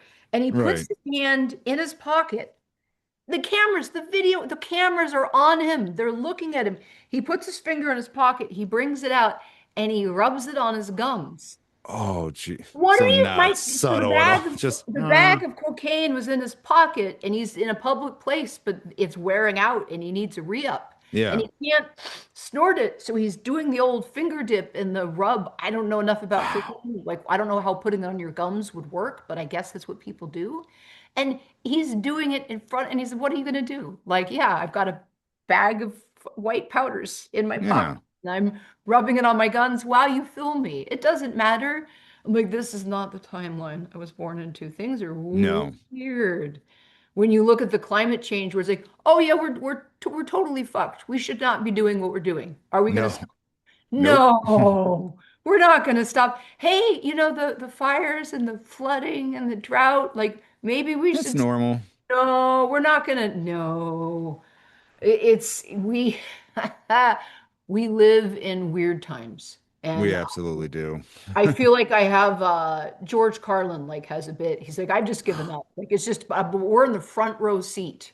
Like if you're particularly if you're an American, it's like you're in the front row seat to the chaos. He's like, just Yeah. buckle up, babies. Like it's only going to get weirder. Yep. If you were to tell, like, we have a fully established, for a fact, pedophile international sex slave ring. Oh, but like, is that there can be no con. The president is part of the Yeah. pedophile sex slave ring, allegedly. Whoever would have thought that'd be a fucking headline? And they're just like, oh, what are you gonna do? Okay, his cokehead son is rubbing his numb gums, and he keeps banging underage sex traffic slaves. But like, I was like, okay, so we Yeah. are in strange times. And the way that I look at it is that I try to cultivate an attitude of gratitude. And when Mm. people tell me how discouraged they are, I want to counter. Have you ever died of dysentery? Have you ever died of leprosy? Mm. Have you ever died of tuberculosis, weakly coughing up flecks of blood as your Yeah. lungs fill with fluid? There's no point in human history where we have been more comfortable, more well taken care of. We have antibiotics. I should be dead from pneumonia. I Right. shouldn't be talking to you. It used to be that when you had kids, roughly 50% of them would die, Yeah. 50, sometimes even 80. One of my favorite examples, I did deep dive into the Bronte family. And Mm. I've read all of it now, but Yeah. one of the great traumas of the Bronte family is that everyone kept dying, one after the other. You have the cumulative of stress, dying, dying, dying. They just kept dying, and they would try to write through their dying. And do you know what it was? Hmm. Their great trauma that completely fucked them all up? What? The town they were in, the graveyard was at the top of the hill. So they Oh, would, okay. every time someone would die, they would go put the body in the graveyard at the top of the hill. The body Yeah. would liquefy, it would get into the water sources. And then the Oh. liquefying bodies of the graveyard would go down into the water table, and then Yeah. a healthy person would drink it, and they would end up getting sick and dying. And then they would be buried on Wow. top of the. We literally didn't know less than 200 years ago that you can't have graveyards at the top of the hill and the water source down below. We didn't know. Jesus. You Okay. could, have you ever looked into dysentery? You die shitting your brains out. You die of dehydration in a pool of your own filth. No one listening to this podcast has died of dysentery. You had No. leprosy, chunks, your just arm would just rot right off. Yeah. And the perspective shift that I want is we have the internet, we have electricity. You probably haven't gone to bed hungry. It's never been an easier No. time to explore who you are as a person. Imagine being you 300 years ago. What the fuck would you have done? At 46, I'd be long gone. 20 years Well, I ago, at mean, but least. even past that, but your sexual wiring, your who you are as a person. Mm. You, no, I'm not even talking about the physical part, but you Yeah. suddenly switch who you get in the year of our Lord 2026 that you get to explore. 300 years ago, you would have never been able to do any of that. You wouldn't have been able to No. talk about it. You would have been isolated. You would have thought you were a weirdo. You would have suppressed it. They would have used the church to terrify you. You're going to be excommunicated. You're going to burn in hell, and your entire life would have been an agony of wearing a false mask that society demanded. And behind those false masks, everyone was suffering and struggling.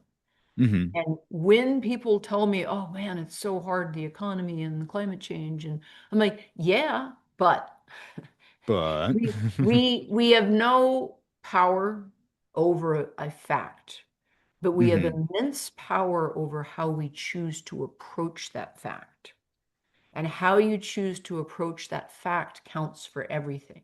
So you can be frustrated or resentful in a situation, or you can choose to learn from it and do something different. Like, and True. I can't, and the power of shifting your narrative is a tool that I use a lot. As like when I get discouraged, I'm like, oh, this fucking sucks.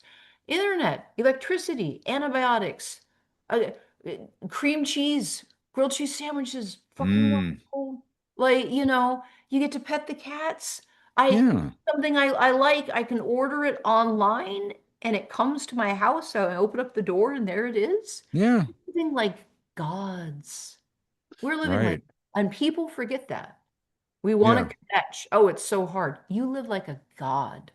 I had Hmm. a friend who I'd never done a cruise, and they said, I'm going to do Oh.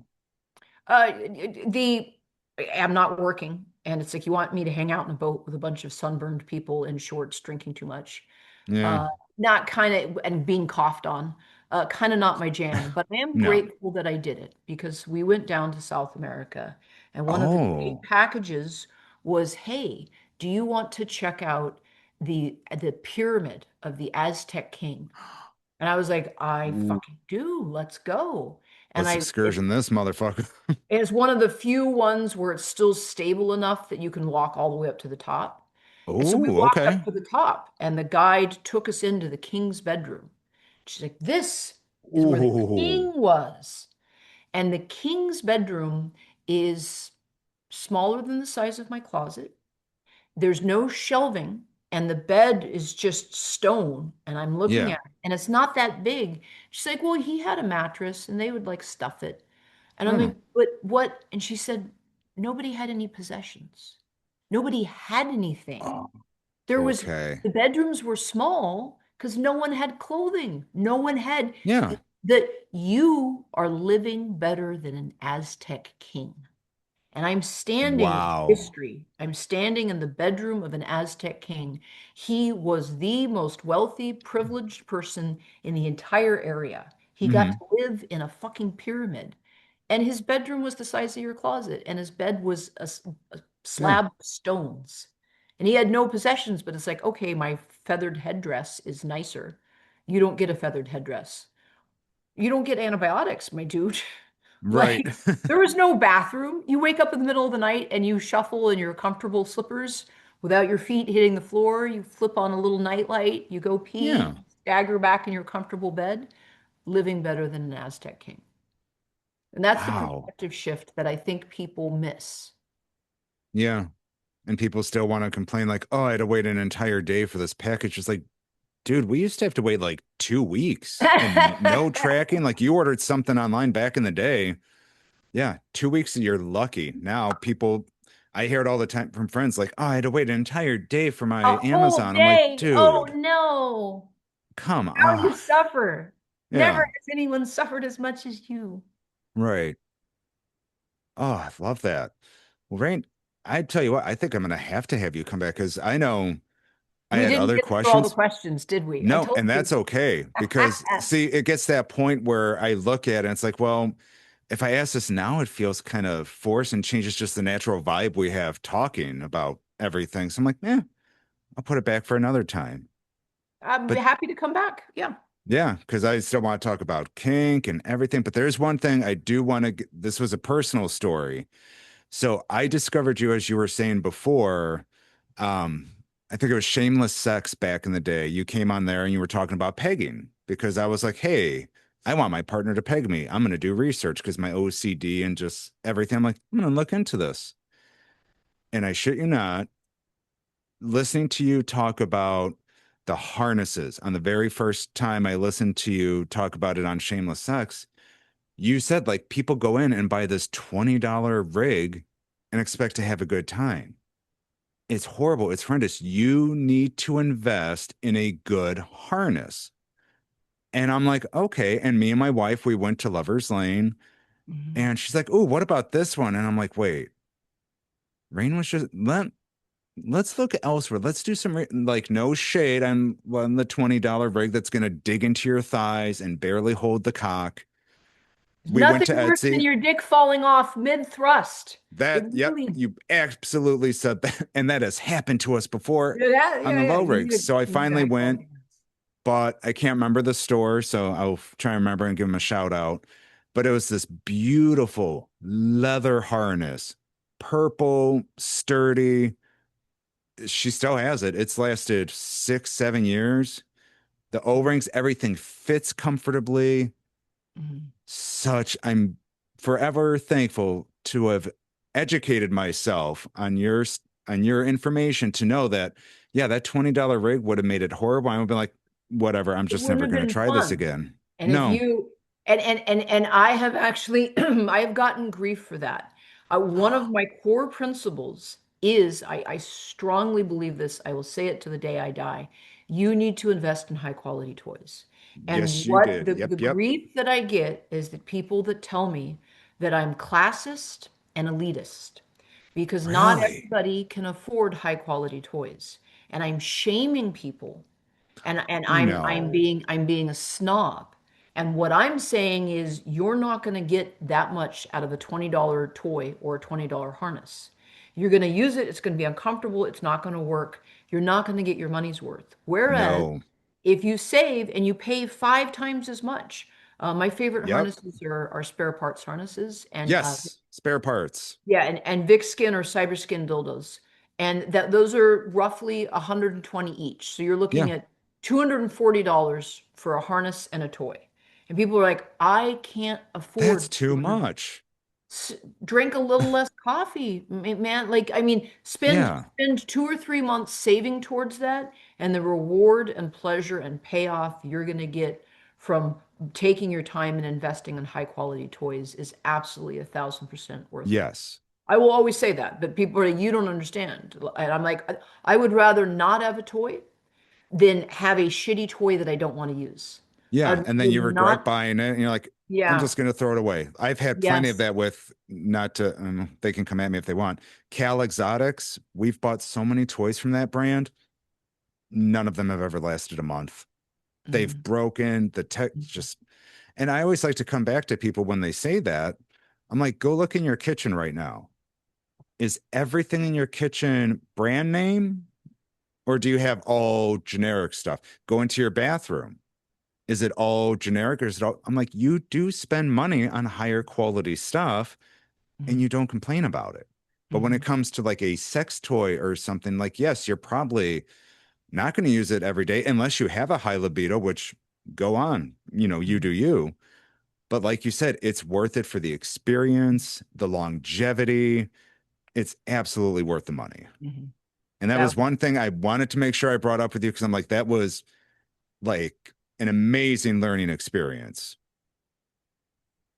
education. It's Yeah. what I do is if I can help one other person on this planet feel comfortable with their sexuality, more comfortable in their skin, because Hmm. when we're nourished, when we have that dopamine, life is just easier. And you're going to get more Yeah. dopamine from a proper pegging with the right equipment than this uncomfortable harness that's digging at you and your dick's falling off and it's not comfortable at all. I believe that I have helped a lot of people through the power of anal sex. Absolutely. And it's amazing. And Right, we right. could also say, we have to say, yeah, if you haven't had your dick fallen off during pegging, it's not fun. The It's misalignment, very the distracting. moment, it's It, very it like, and you let's got to just pick wrap it it up. up, like try and get the lint off of it, try to Yeah. redock. It's God, just very, yeah. And then if you do miss any of the lint, you're then packing it inside you. Not good. No, that's so not what I want spare inside parts me now.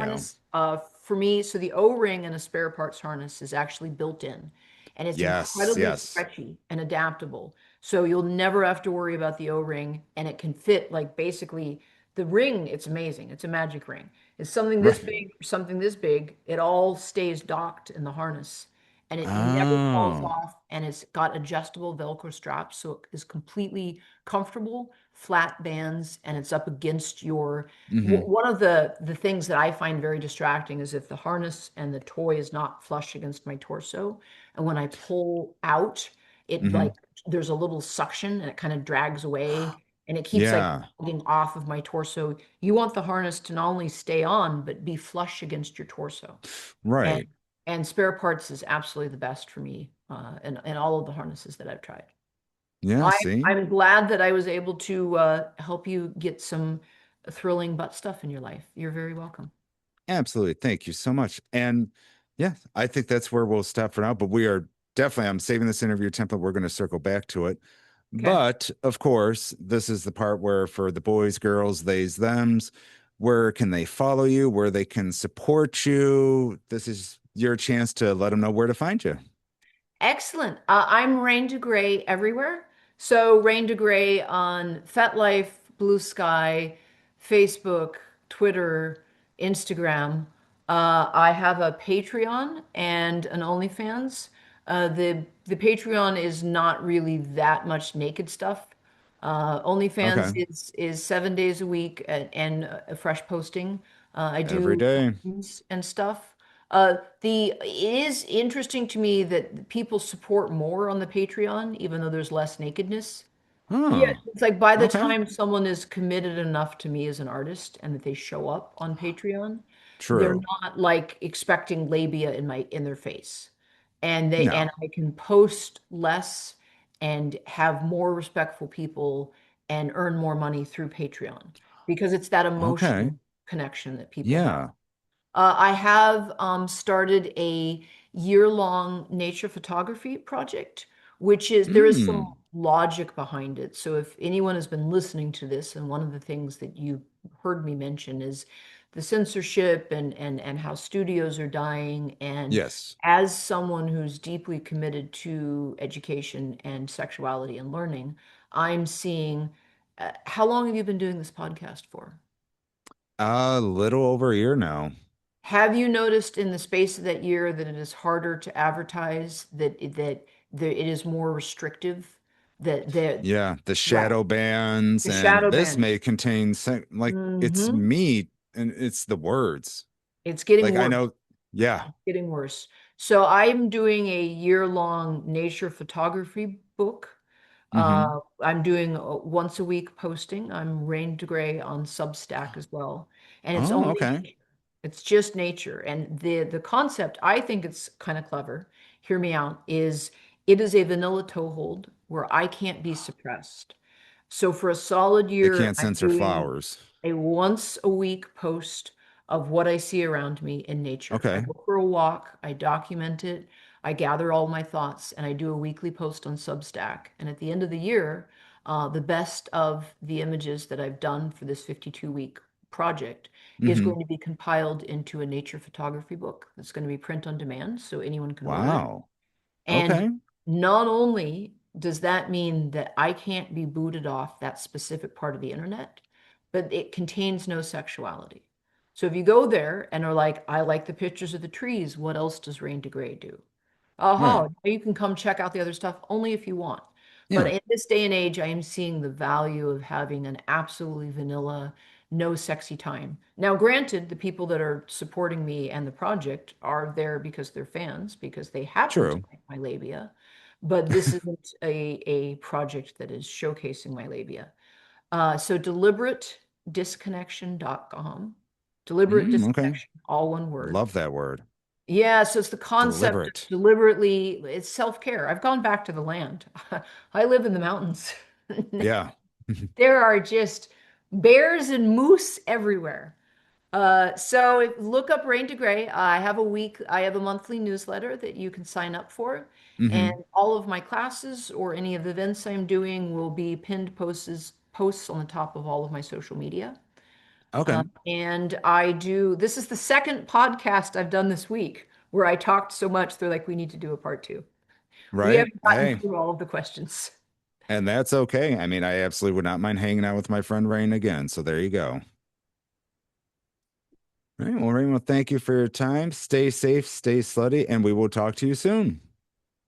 Bye, everyone. Thank you.